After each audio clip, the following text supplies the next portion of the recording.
Good morning, students. Once again, I welcome you all on my channel English Concepts by GS Sir. Dear students, today I am going to start a very important, very vital topic of English grammar, that is tense. Tense is very important, you all know. Today I will tell you what are tenses, how many types of tenses, and their structure, features, and all.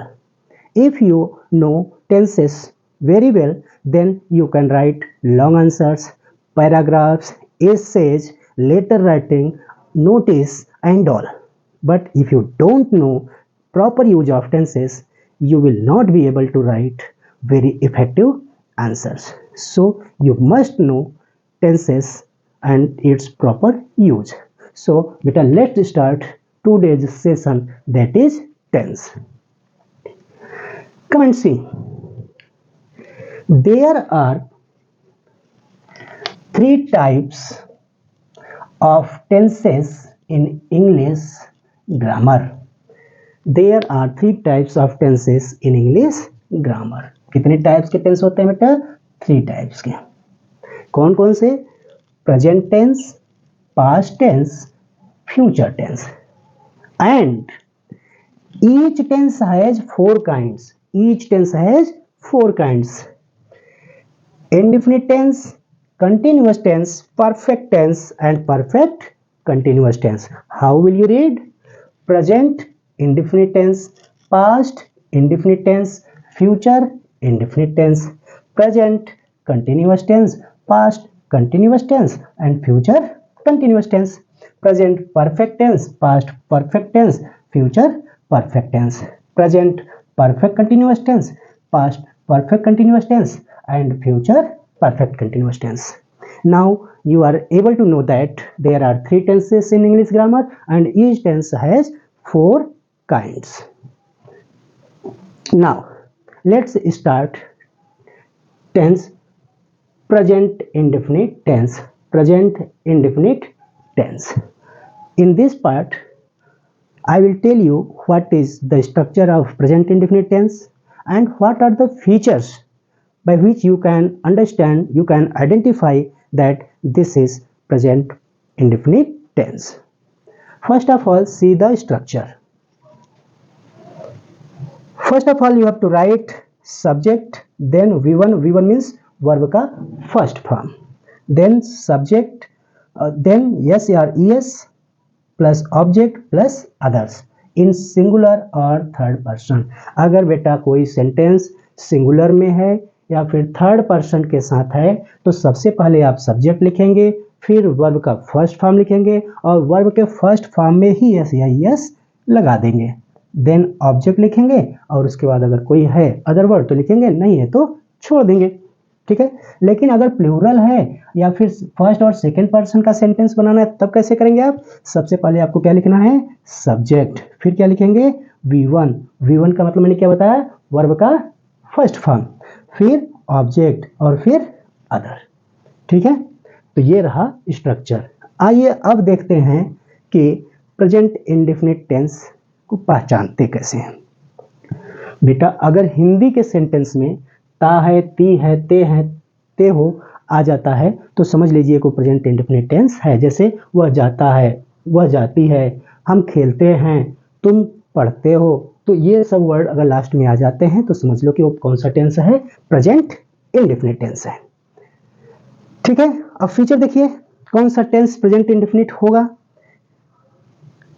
To express habitual action. If you want to write answers in habitual action you must use present indefinite tense. habitual action means ऐसी आदत, जो ऐसा work जो आदत में हो, routine में हो. एग्जांपल देखिए, he drinks milk every evening. every evening, every evening means प्रत्येक शाम को वह दूध पीता है. अब उसकी आदत में है, रूटीन में है. अगर कोई बात आदत की और रूटीन की होगी तो आप किसमें लिखेंगे? प्रेजेंट इंडेफिनिट टेंस में. आइए इसका स्ट्रक्चर देखिए कैसे बना. ही सबसे पहले subject, then V1. V1 means verb का फर्स्ट फॉर्म. ड्रिंक, ड्रिंक में हमने एस लगा दिया, plus object plus other word. ठीक है। तो सबसे पहले आपको सब्जेक्ट लिखना है, फिर वर्ब लिखना है, वर्ब का फर्स्ट फॉर्म होना चाहिए, और थर्ड पर्सन ही क्या है, थर्ड पर्सन है। मैंने पर्सन का एक अलग सी वीडियो बना रखा है, अगर आपको नहीं मालूम है तो आप पर्सन का वीडियो देख लीजिए, आपका कॉन्सेप्ट पूरी तरह से क्लियर हो जाएगा। ठीक है।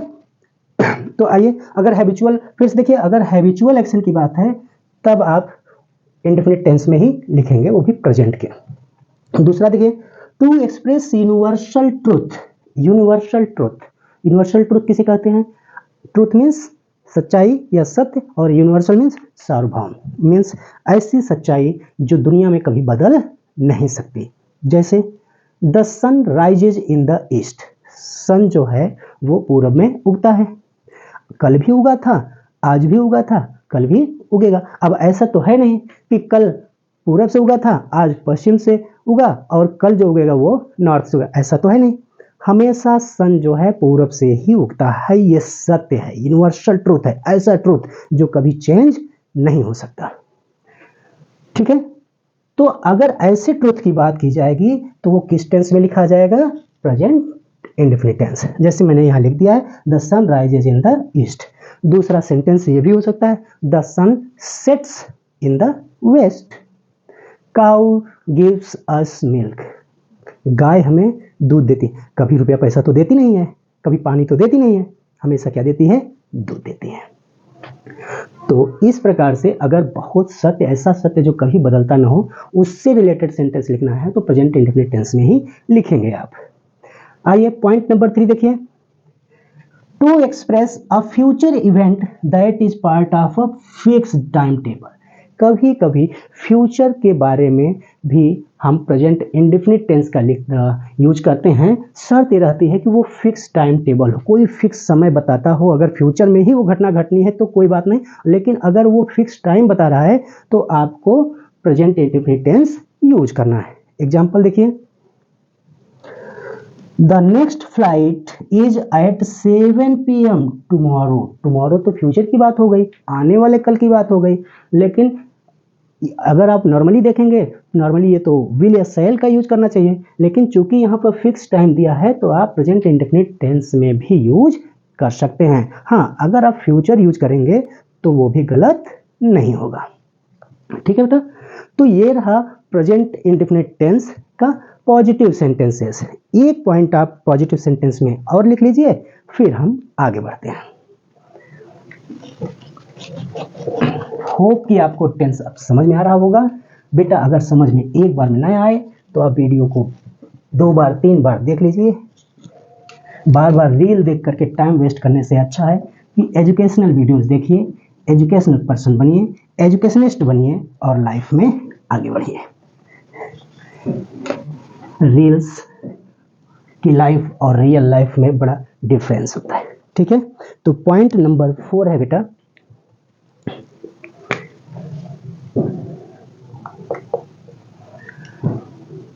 it is means present indefinite tense. It is used to express or to introduce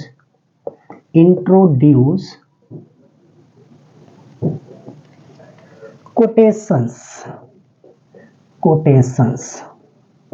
जो भी quotations होते हैं, थॉट्स होते हैं, उनको भी प्रेजेंट इंडेफिनिट टेंस में ही लिखा जाता है।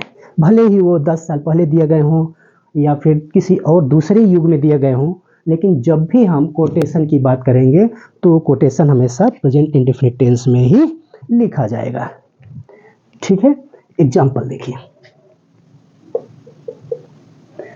Honesty is the best policy. Policy means क्या होता है? नीति होता है। ऑनेस्टी मीन्स क्या होता है? ईमानदारी। ठीक है। तो ये कोटेशन है, थॉट है, क्या है? Honesty is the best policy, ईमानदारी सबसे अच्छी नीति है। ये कोटेशन बहुत पहले लिखा गया है।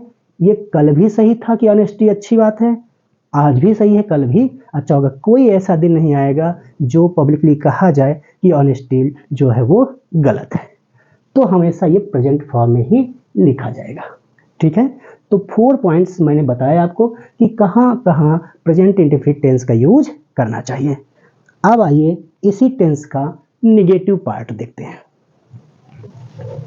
अभी तक हम लोगों ने पॉजिटिव सेंटेंसेस देखें। निगेटिव का मतलब क्या होता है, जो नकारात्मक है, जिसमें नॉट का यूज हो। ठीक है, तो अब हेडिंग डालते हैं negative sentence.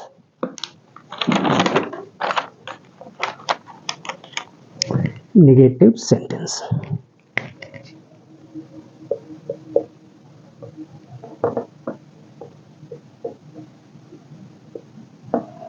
Negative sentence.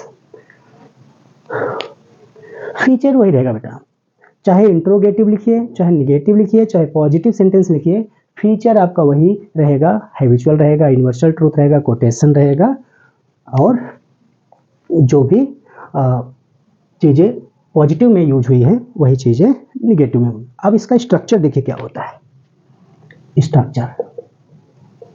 Structure की प्रैक्टिस बेटा आपको करना पड़ेगा। बिना स्ट्रक्चर के प्रैक्टिस किए आप सेंटेंसेस को लिख नहीं पाएंगे। यहां पर देखिए, सब्जेक्ट सबसे पहले लिखेंगे, सब्जेक्ट प्लस डू और does plus not plus V1 plus object plus other. अब देखिए बेटा, इसको समझिए। अगर कोई सेंटेंस निगेटिव है, नकारात्मक है, नहीं यूज करके बनाना है, तो आपको सबसे पहले क्या करना होगा, स्ट्रक्चर पर फोकस करना होगा। सबसे पहले आपको क्या लिखना है, सब्जेक्ट। उसके बाद अगर फर्स्ट पर्सन है या फिर सेकंड पर्सन है तो आप डू यूज करेंगे। अब फिर पर्सन में बता रहा हूँ, पर्सन अगर आपको नहीं मालूम है तो प्लेलिस्ट में जाकर पर्सन का मेरा वीडियो देख लीजिए, बहुत अच्छे से समझाया हूँ, एक एक वर्ड को बताया हूँ, आपको समझ में आ जाएगा। ठीक है, चलिए सब्जेक्ट पहले लिखेंगे, फिर डू या डज। आपको एग्जांपल के माध्यम से समझा देते हैं। He does not go to market. Does not go to market. एक सेंटेंस और लिखिए, तब फिर बताता हूं। I do not play cricket. Okay, अब क्या है, ये भी हैबिट की बात है कि वो मार्केट नहीं जाता है। यहाँ पर देखिए थर्ड पर्सन है, जब भी थर्ड पर्सन रहे उसके साथ डज का यूज होता है। अगर फर्स्ट पर्सन या फिर सेकंड पर्सन रहे तो उसके साथ डू का यूज होता है। आप ये बात याद रखना, ठीक है। अब आप कमेंट में बता सकते हैं कि फर्स्ट पर्सन में कौन कौन से वर्ड्स आते हैं, सेकंड पर्सन में कौन कौन से वर्ड्स आते हैं, थर्ड पर्सन में कौन कौन से वर्ड्स आते हैं, ये आप बताइएगा मुझे। तब देखते हैं कि आप कितना तैयारी कर रहे हैं, कितना मेरे वीडियोज को देख रहे हैं और सीख रहे हैं। तो आई डू नॉट प्ले क्रिकेट, मैं क्रिकेट नहीं खेलता हूं, ये मेरी आदत में नहीं है, मैं नहीं खेलता, बस नहीं खेलता तो नहीं खेलता। तो मैं क्या है, फर्स्ट पर्सन और सेकंड पर्सन के साथ डू नॉट, थर्ड पर्सन के साथ डज नॉट, याद रहिए। तो ये रहा आपका निगेटिव का सेंटेंस। अब देखते हैं इंटरोगेटिव। इंटरोगेटिव इसी के नीचे लिख देते हैं बेटा, इंटरोगेटिव।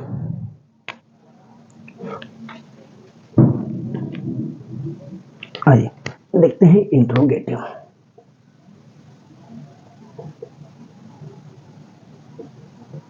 इंटरोगेटिव क्या, इंटरोगेटिव सेंटेंस।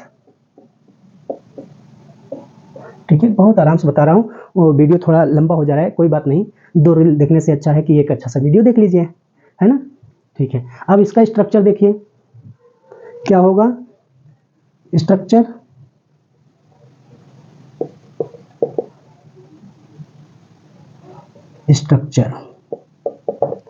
डू और does plus subject plus V1 plus object plus other. ठीक है, तो ये रहेगा स्ट्रक्चर। अब आप इससे रिलेटेड एक सेंटेंस भी लिखिए जिससे आपको अच्छे से पता चल जाए। Does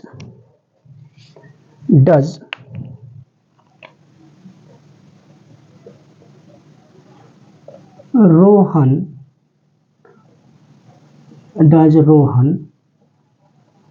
play cricket. अब यहाँ बेटा क्वेश्चन मार्क आप जरूर लगाइए, क्वेश्चन मार्क लगाना ना भूलिएगा। डज रोहन प्ले क्रिकेट, क्या रोहन क्रिकेट खेलता है। अब रोहन देखिए थर्ड पर्सन है, रोहन कौन सा पर्सन है, थर्ड पर्सन है, और थर्ड पर्सन के साथ किसका यूज होता है, मैंने बताया डज का, तो यहाँ पर डज यूज हो गया। अब डू का यूज देख लेते हैं, डू यू प्ले क्रिकेट। बेटा सेम सेंटेंस लगभग रख रहा हूं ताकि आपको समझ में आ जाए। अब यहाँ पर यू कौन सा पर्सन है, सेकेंड पर्सन है, और हम जानते हैं कि फर्स्ट पर्सन और सेकेंड पर्सन के साथ किसका यूज होता है, डू का, तो हमने डू का यूज कर दिया। तो डू यू प्ले क्रिकेट, यहाँ पर क्या हो जाएगा, क्वेश्चन मार्क। ठीक है, तो ये रहा इंट्रोगेटिव का क्वेश्चन। अब इसमें एक और है बेटा, वो कौन सा है, WH word family. WH word family का जो वर्ड होता है, जैसे WH वर्ड फैमिली में बता दूं, WH वर्ड मीन्स ऐसे वर्ड्स जो WH से शुरू होते हैं, जैसे what, why, where, who, when, etc। आप इसको चाहें तो यहाँ ऐसे लिखते, नोट्स बनाते समय ऐसे बॉक्स बना लिया कि WH वर्ड क्या होते हैं, तो आपको बार बार भूलेगा नहीं, जब भी आप नोट्स ओपन करेंगे तो आपको ये वर्ड दिख जाएंगे। ठीक है, तो इसका सेंटेंस होगा, मान लीजिए why do you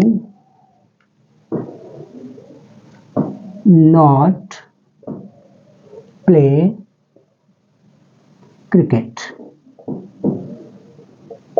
why do you not play cricket. अगर बेटा जब WH वर्ड वालों से सेंटेंस शुरू होता है तो उसका स्ट्रक्चर होता है, सबसे पहले WH वर्ड, फिर डू या डज, फिर सब्जेक्ट, अगर नेगेटिव है उसमें तो आ जाएगा not, then play means verb, then object, then other. ठीक है, तो ये रहा प्रेजेंट इंडेफिनिट टेंस से रिलेटेड स्ट्रक्चर इंट्रोगेटिव का, नेगेटिव का और अफर्मेटिव सेंटेंसेस का। होप कि आपको प्रेजेंट इंडेफिनिट टेंस का कॉन्सेप्ट क्लियर हो गया होगा। अगर नहीं क्लियर हुआ है तो आप वीडियो को एक बार दो बार और प्ले कर लें, पॉज कर लें, समझ लें और उसको अपने माइंड में फिट कर लें। फिर भी नहीं आ रहा है आपको तो आप कमेंट में मैसेज डालिए, जिस पार्ट पे आपको प्रॉब्लम हो रही होगी उसको अगले वीडियो में मैं पहले क्लियर करूँगा, फिर वीडियो स्टार्ट करूँगा। ठीक है, तब तक अपना बहुत ख्याल रखिए, खुश रहिए। Thank you.